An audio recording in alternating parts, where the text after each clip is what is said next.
어느 인터넷에 보니까 이런 재미있는 지형이 나왔어요. 혹시 액면 그대로 받으면 안 됩니다. 마지막 결론에 말씀드립니다만, 어떤 중년 신사가 시간이 급해가지고 차를 몰고 막 달려갑니다. 약속된 장소에 시간이 빠듯해요. 막 몰고 가는데 보니까는 무인 속도 측정기 있지 않습니까? 딱 나타났어요. 그거 발견했을 때 그 기분 좋은 거 아세요, 여러분들? 여기 보면 뻥카도 있지만 진짜 사진 찍는 거 있잖아요. 딱 60km에서 딱 가다 60km 딱 발견했어요. 브레이크 잡고 60km로 딱 통과했어요. 그런데 앞불싸 팍 사진이 찍혔어요. 그때 그 기분은 찝찝합니다. 분명히 60km인데 찍혔어요. 너무 화가 나잖아요. 이분이 오기가 나가지고 다시 돌아왔어요. 이번에 50km로 가는데 또 푹 찍혀요. 너무너무 열받는 거예요.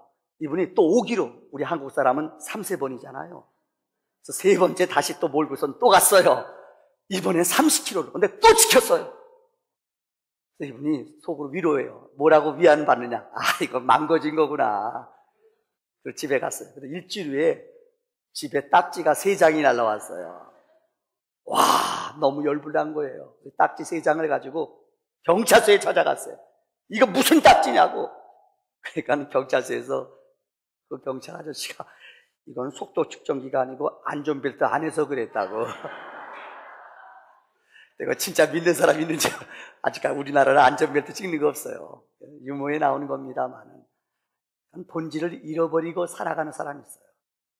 이 땅에 살아가면서 여기 어르신들 많이 계시지만은 우리가 그렇게만 분내고 화내고 막 죽일 것 같지만은 시간 지나고 조금 때 지나면은 여러분 이해 안 되는 게 없어요. 다 이해돼요.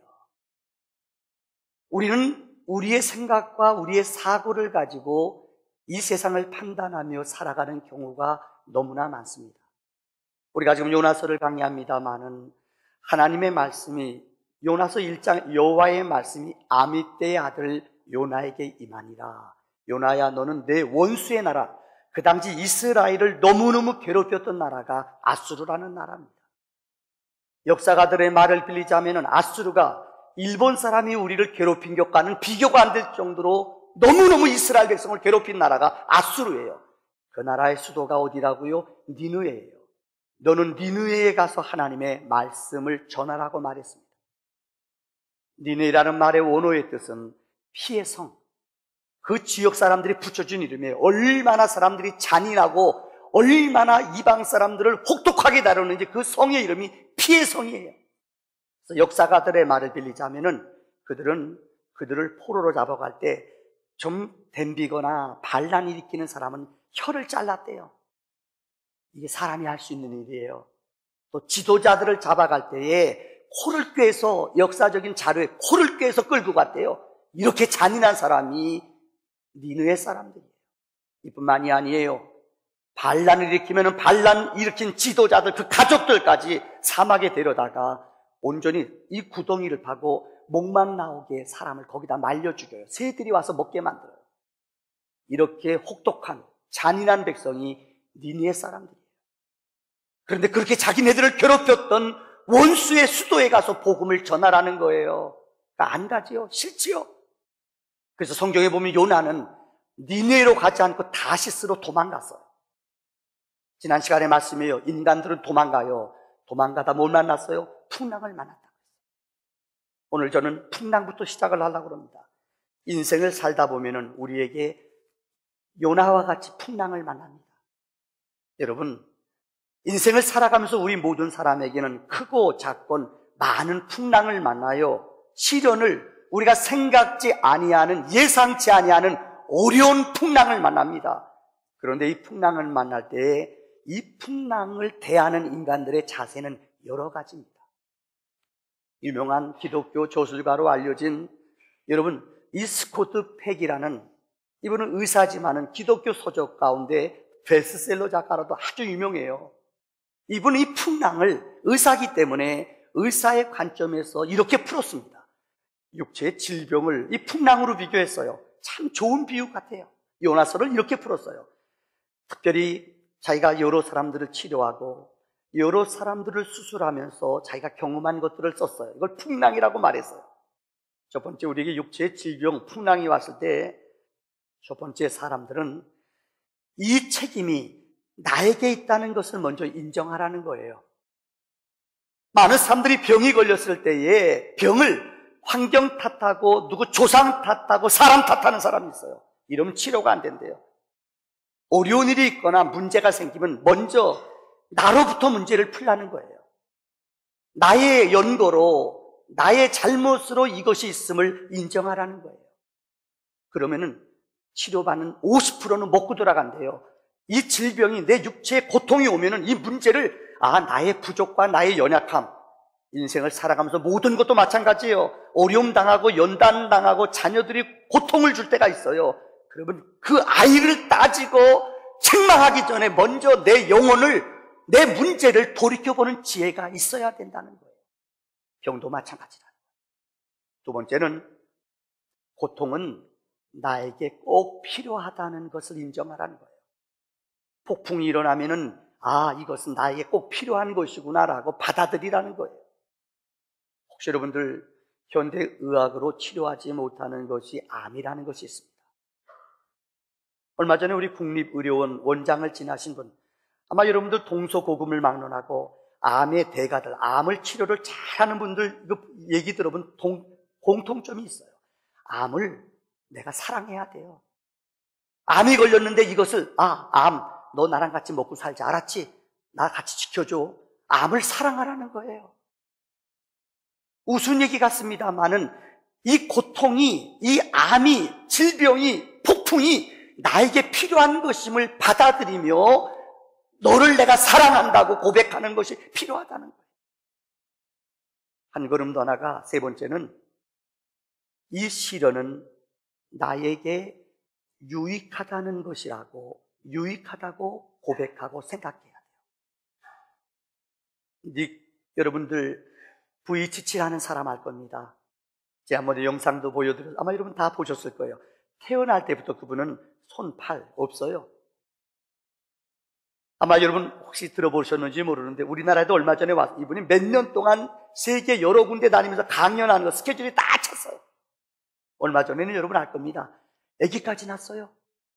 부인이요. 사진이 좀 잘못 나온 것 같아요. 예쁜데 사진 발음 별로 안 받은 그 여인이 참 정상적인 믿음의 사람인데 이 장모님이 기도하다가 네 부기치치를 네가 협력하며 도와라. 그래서 어머니가 앞장서가지고 둘이 결혼하게 했어요.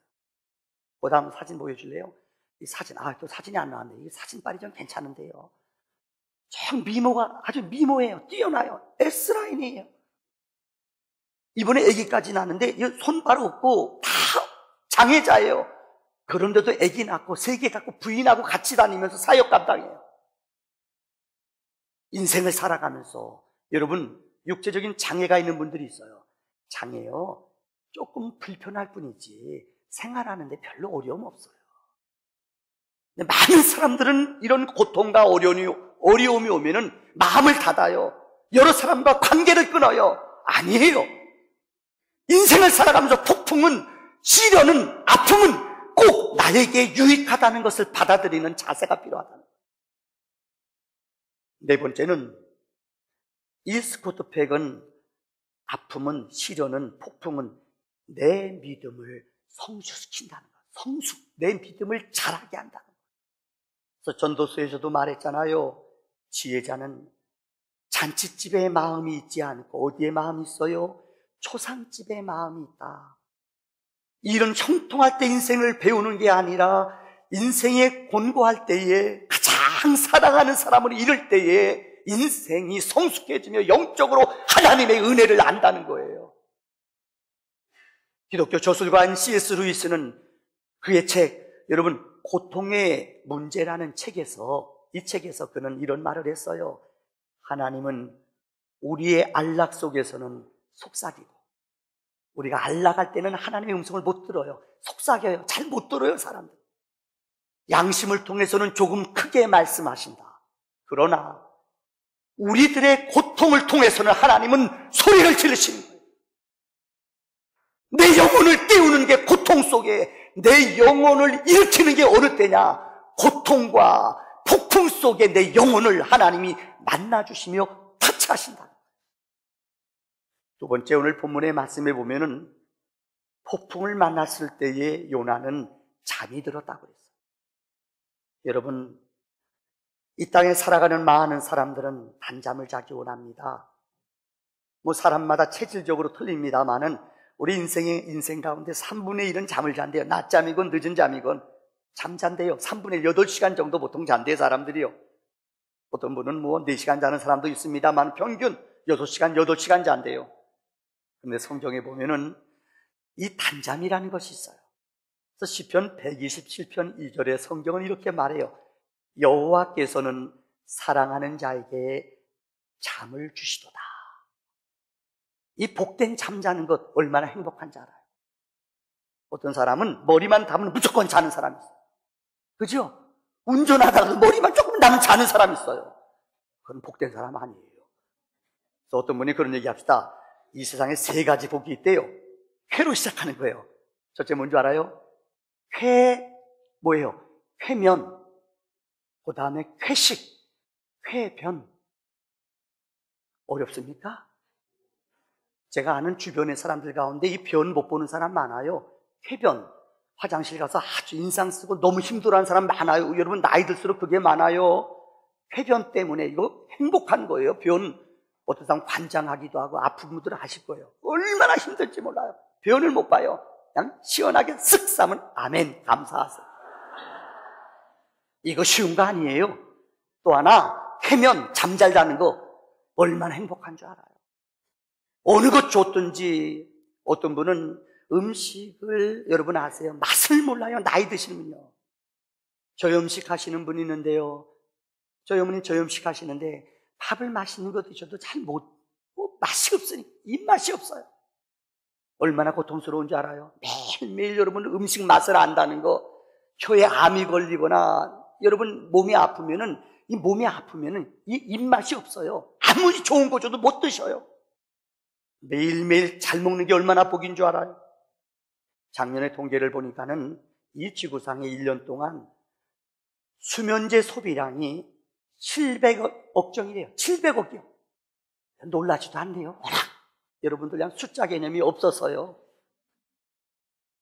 이 수면제를 먹어야지 자는 사람이 이 땅에 여러분들 1년에 700억 개를 먹는데요, 사람들이. 더 놀라운 것은 하루에 통계를 내니까는 2천만 정이 팔린대요. 우리 성도님들 가운데도 잠자리에서 잠이 오지 않아 수면제 드시는 분 있을 거예요. 여러분, 이 땅에 살아가는 동안 여러분 깊은 잠을 잔다는 게 복이라는 거예요. 마가복음 4장에 보면 예수님께서 제자들과 함께 배를 타고 갈릴리를 지났어요. 배를 타고 갔어요. 예수님께서 고물에 그 윗부분에 가서 주무시고 계세요. 그런데 그날 주님이 주무시는 그 순간에 배가 풍랑을 만났어요. 여러분, 그 배 안에 타고 있는 제자들 가운데 상당수의 사람들은 갈릴리 어부로 자라난 사람이에요. 어떻게 물길이 일어나고 폭풍이 있는지 아는 사람, 어부예요, 어부. 근데 그들이 아무리 수고했지만 풍랑을 못 째어요. 애쓰고 수고하지만 두려움 속에 사로잡혀요.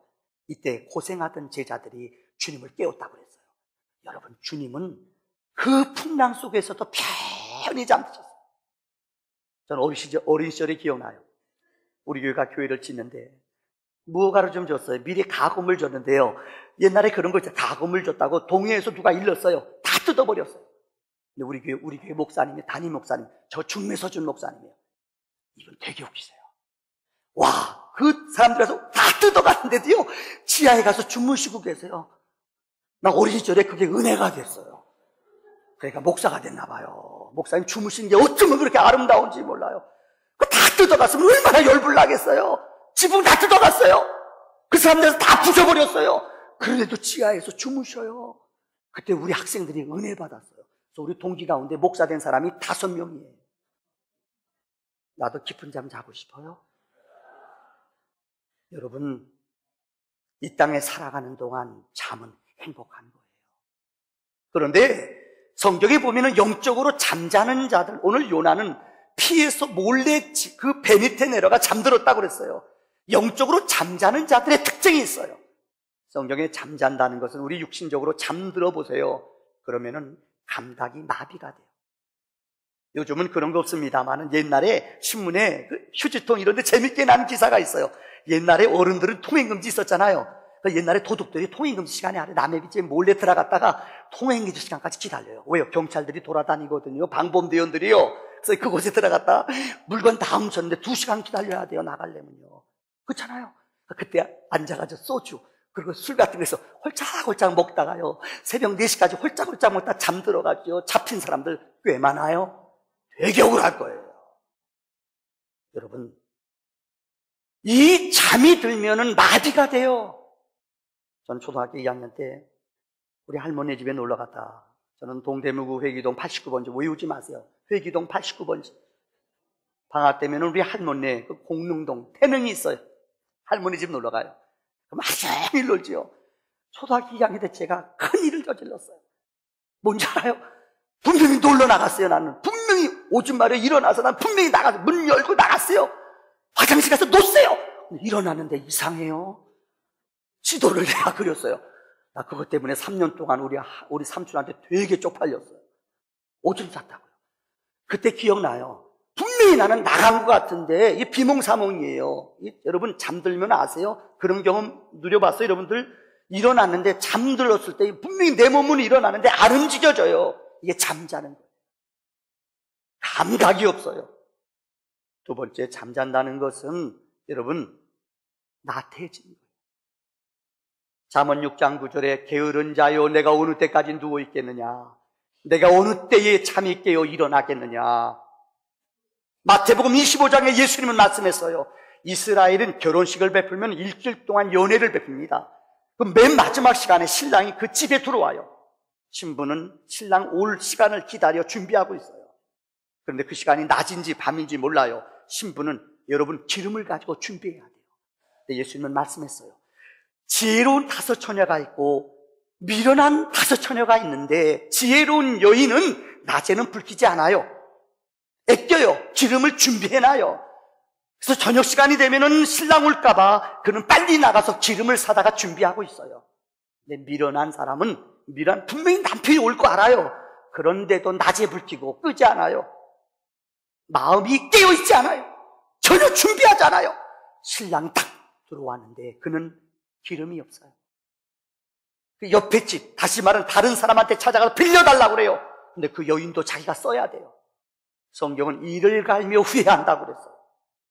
기름 준비하지 못한 사람, 게으른 사람은 주님이 오실 때에, 깨어있지 않은 사람은 이를 갈며 후회한다고 성경은 말하고 있어요. 세 번째, 잠자는 자의 영적인 특징은 잠자는 자는 죽는 거예요. 혹 여러분 기억할지 모르겠습니다만 2003년도로 기억됩니다. 세종기지, 우리나라의 정말 가장 뛰어난, 우리나라가 7번째로 남극에 가서 도착해서, 여러분 남극이라는 거 아시죠? 완전히 빙하 지역 아니에요. 그곳에 가서 우리나라가 과학의 나라이기도 하고 선진국이니까는요 7번째로 그곳에다가 우리가 세종기지를 만들었어요. 2003년도에 너무 안타까운 일이 벌어졌어요. 정말 우리나라의 두뇌라고 말할 수 있는 그분들이 그곳에 가서 연구하다가 플랭크톤 이런 거 연구하다가 배가 뒤집혔어요. 그래서 전재규라는 사람이 죽임을 당했어요. 서울공대 나오고 정말 우리나라의 뭡니까? GPS입니까? 이거 잡는 데는 최고 권위자예요. 그곳에 가서 연구하다가 배가 전복돼 죽었어요. 그때 그 죽은 분들 여러 명이 빠졌는데 한 명만 죽었어요.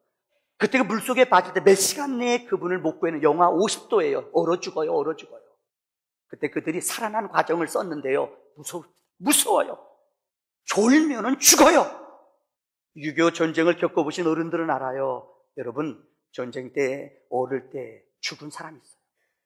막 잠이 와요. 이때 진짜 졸면은 죽어요. 그래서 자기네들이 안 졸게 하기 위해서 어떻게 했느냐. 얼음 갖다가 막 넣고요. 얼음 갖다 문질르고요. 서로 따고 때려요. 잠은 죽어. 그런데도 막 잠이 밀려오는데 어떻게? 육체에 한계가 있으니까요. 자면은 육체도 죽어요. 영혼도 잠자면 죽어요. 여러분 혹시 영적으로 잠들지 않으셨습니까? 제가 여러분에게 영적으로 병든 사람들의 특징을 4가지를 설명할게요. 첫째는 예배가 좀 세상적이면 재미가 없어요. 예배가 아이고 설교 오늘 길어져 또 예화가 또 나가네. 빨리 끝내야지. 알았어요. 1시간 내에 끝낼게요. 은혜가 떨어진 사람, 영혼이 병든 사람들은 설교 시간이요, 감동이 없어요. 하나님의 임재를 맛보지 못해요. 설교가 안 들려요. 귀코 다, 여러분 앉아있지만 안 들어요. 머리는 지금 파마 어디 가서 할까? 오늘 점심 어디 가서 먹을까? 오늘 고돌이 할까? 뭐 이런 거예요. 오늘 축구 이길까? 뭐 벌써 이거 생각하느라 아마 우리 교인 가운데 어떤 분은 우리 교회 등이 몇 개인지 다 센 사람이 있어요. 내가 가르쳐 드릴게요. 세지 마세요. 아이고, 이거 세고 한 바퀴 돌아요. 끝났어요. 또 떠나요. 떠나자. 하나, 둘, 셋, 넷, 다섯, 여섯. 성가대 몇 명 앉아놔서 걱정, 내가 다 세드렸어요. 이런 사람 있죠? 또 여행 떠나고 또 여행 떠나요. 이게 뭐냐? 안 들려요, 설교가. 교회 와도 기도가 안 돼요. 오늘날 여러분 삶 속에 기도의 언어가 잊어졌어요. 감사하는 마음, 감격하는 마음, 이 마음이 나도 모르게 사라졌어요. 이게 영적인 병든 성도들의 특징이라는 거예요. 오늘 요나는 배 밑에 들어가서 깊이 잠들었어요. 그러나 그의 잠은 쾌면이 아니에요. 하나님의 낯을 피하여 도망간 두려운 불안한 영혼이에요. 수면제를 먹는 영혼과 똑같은 영혼이에요. 주님은 이런 자를 책망하십니다. 마지막 세 번째로, 오늘 본문의 말씀에 보면은 풍랑은 우리 인간들이 해결하지 못합니다. 많은 사람들은 풍랑이 일어나면은 풍랑을 해결하려고 애를 씁니다. 오늘 본문에도 보면은 이 풍랑이 일어났을 때에 여러분, 요나는 이 배에 타고 있는 모든 사람들은 풍랑을 그치게 하기 위해서 별의별 힘을, 지혜를 다 쓰고, 오늘 5절에 보세요. 오늘 5절에 두 가지 단어가 기록되어 있어요. 첫째는 풍랑을 해결하기 위해서, 풍랑을 잔잔하게 하기 위해서 그들은 자기네 신을 막 불렀어요. 자기네 신, 자기네들의 신의 이름을, 신이여 우리를 도와주세요. 자기네 신의 이름을, 여러분 자연이나 죽은 조상이나 세상에 각각 자기네 필요한 조상들을 막 불렀어요. 그러나 어느 신도 풍랑을, 오늘 성경의 말씀에 풍랑을 일으키게 하신 분은 하나님이에요. 하나님의 능력보다 더 위대한 신은 없습니다. 어느 누구도 풍랑을 잠잠케 하지 못했습니다. 세상의 많은 사람들은 이 풍랑을 잔잔하기 위해 자기의 종교, 자기의 지식을 가지고 별의별 일들을 다 합니다. 그러나 풍랑은 우리 인간의 어떠한 수단으로 재어지지 않습니다.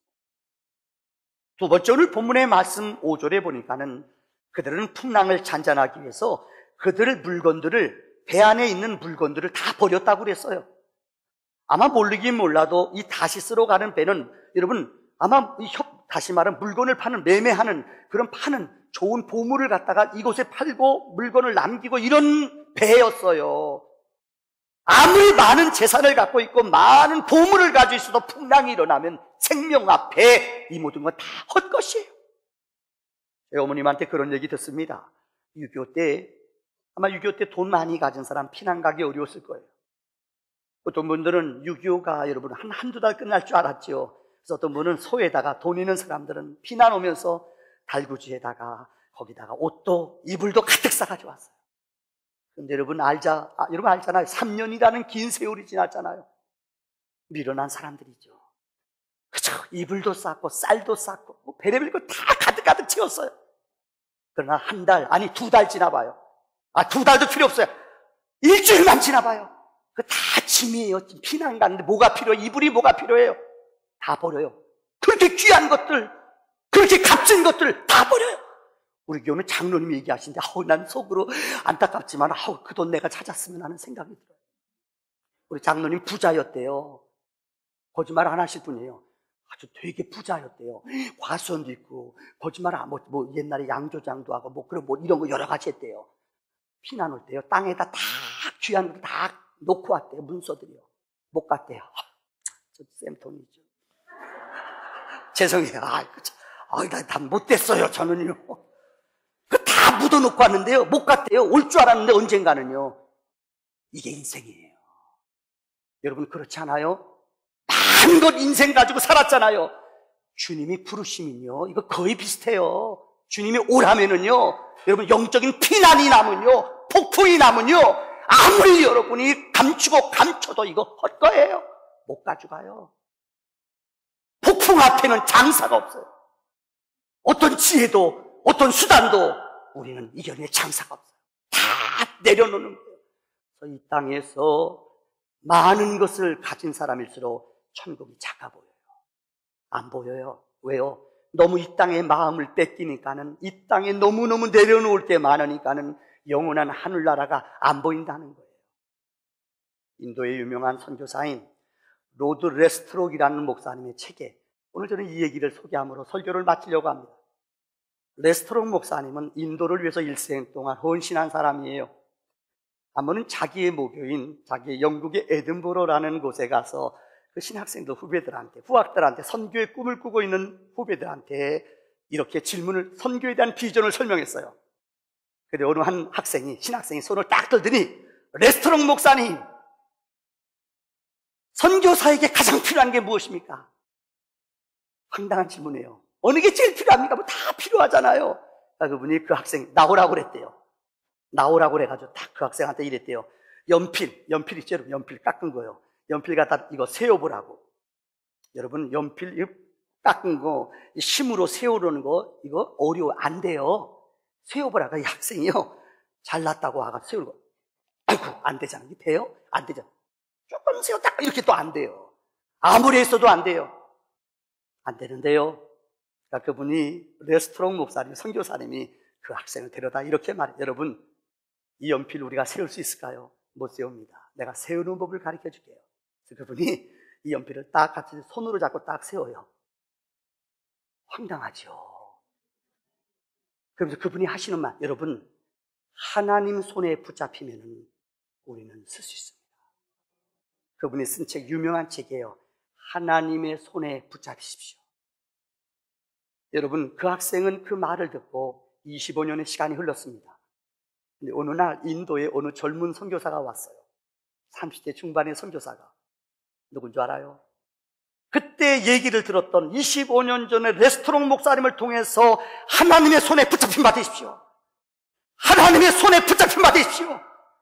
여러분 기억하십니까? 기도원이라는 말, 기도원이라는 말은 보리떡이라는 뜻이에요. 보리떡, 별 볼 일 없는 쓸모없는 떡이에요. 그런데 보리떡같이 별 볼 일 없지만은 기도원이 하나님의 손에 붙잡힌 바 되니까는 300명이 수만 명을 물리쳤어요. 성경의 역사는 우리는 보리떡이에요. 우리는 쓸모없는 인생이에요. 그러나 우리를 붙잡아 주시는 분이 있어요. 하나님이 우리를 붙잡아 주세요. 우리의 인생을 붙잡아 주세요. 그러면 우리는 능한 자가 됩니다. 이런 거룩한 은혜가 내 영혼 속에 넘쳐나기를 주의 이름으로 축원합니다.